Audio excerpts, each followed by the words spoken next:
Terrorism has affected our lives in significant ways. Since 9/11, we've been accustomed to searches at the airport and police at our schools. In 2002, Hamas attacked the cafeteria of Hebrew University. 9 people were killed, including my dad's best friend. I had the painful experience of visiting the site of this tragedy with him. Unfortunately, terrorist attacks have become more common since, and to reverse this sharp increase, it's crucial to identify the roots of terrorists. Terrorism is triggered by education, as well as both physical and online recruitment, and it can be combated by understanding terrorist traits and dynamics and correcting false extremist information. Terrorists are made, not born, meaning they must be taught terrorism through education. The ADL found that Iranian textbooks teach students to chant death to Israel, that Jews conspire against Islam, and that sanctions against Iran aim to eliminate their religious beliefs. Indoctrination like this transforms economic dissatisfaction into religiously motivated hatred. In Palestinian schools, a 3rd grade textbook contains a poem that discusses annihilating foreigners, and a 7th grade textbook teaches Newton's laws of motion with a Palestinian boy pointing a slingshot at Israeli officers. These hateful textbooks are causing children to be set up for lives of terrorism from early on. Many groups physically enter children's lives to teach them hatred. In one multi-stage recruiting process that ISIS uses, they first enter a village to hold Quran recitation contests and give out candy and ice cream. They then desensitize the kids to violence by showing them and letting them participate in beheadings. Finally, they take the kids to brutal training where they can specialize in terrorist activities. People are also lured into joining terrorist groups through social media. The profiles of individual radicalization in the United States, consisting of 1,867 terrorists, showed that social media had played a role in the radicalization of almost 90% of them, and they use social media in many ways. Of extremists who ended up committing violence in foreign countries, 79% of them had used social media. And social media has also reduced the average amount of time it takes to develop a terrorist to only about 1 year. In particular, social media allows terrorists to identify and sort through their potential recruits efficiently. They hunt among the fringes of society for individuals who can be convinced to act.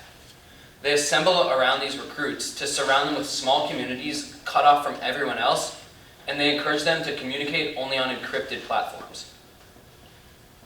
The Federal Research Division searched for who these people that get recruited into terrorism are and how they think. Overall, no single terrorist personality has been determined, which is why it's so important that no group of people ever be stereotyped as terrorists. However, it is common for terrorists to be single males between 20 and 25, have some college education, and come from middle-class families. It is also common for them to be medium height and build in order to blend in, and they tend to dress and act normally and have no abnormal physical traits. Finally, researchers have found that terrorists are generally not mentally ill, but their minds do adapt to justify their actions.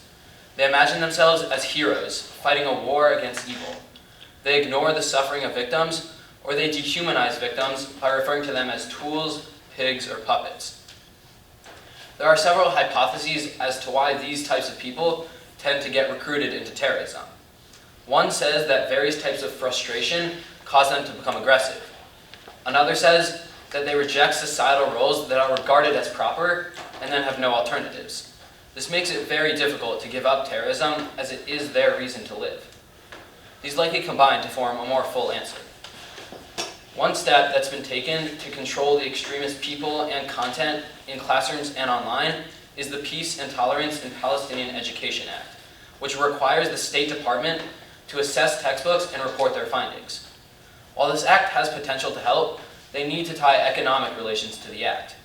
If aid was provided only under the condition that schools stop using textbooks that teach extremism, these students might learn free of extremist ideas. Controlling extremist content online requires several strategies. Social media platforms should go beyond content removal and account deactivation by proactively promoting ideas that contradict extremism. As well, people who are vulnerable can be deterred from terrorism, but when people are radicalized through social media, Quickly identifying these individuals and providing support services is key. Identification can be done by observing interactions with known recruiters and which terrorist group supporters a recruit follows. And it can prevent these groups from creating the small communities around recruits and cutting them off from everyone else. As well-known media sites continue to identify and remove extremist content, people will shift to secure and lesser-known sites that aren't closely monitored. This will make it difficult for law enforcement to identify radicalization. To resolve this, governments should assist smaller social media sites in making their services less accessible to extremist groups. Finally, the mainstream media also must be careful with what they cover to ensure that they don't amplify the messages of terrorists. Overall, countermeasures need to function as robustly as recruitment efforts themselves through these various strategies. Unfortunately, terrorism is such a large-scale issue that one person or even a whole school of students can't solve it. Despite this, there are actions that anyone can take.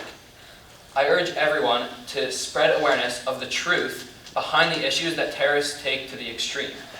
This can be done through getting involved with and supporting organizations such as APAC, the ADL, and the OSCE. I also encourage everyone to pay respect to the victims of terror from our community and those who spend their lives protecting us. The who, why, and how of terrorism must be understood in order to prevent it at its sources. And if we don't begin preventing terrorism at its sources, the recent sharp increases will only rise to more dangerous levels. Thank you.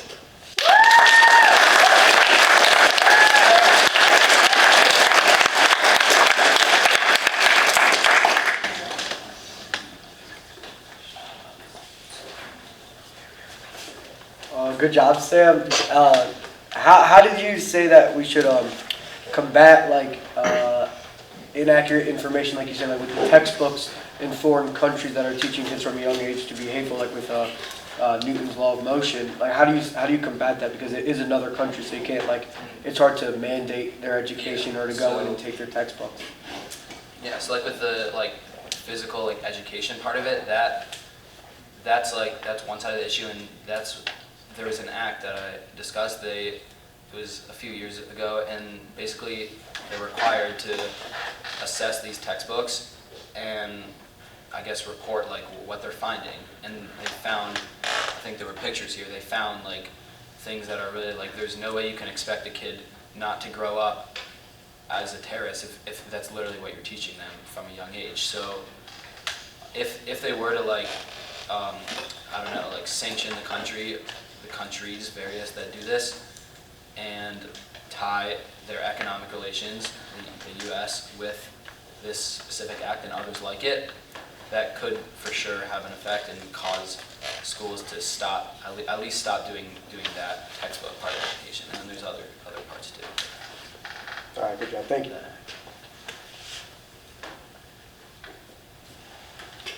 No more questions for Sam?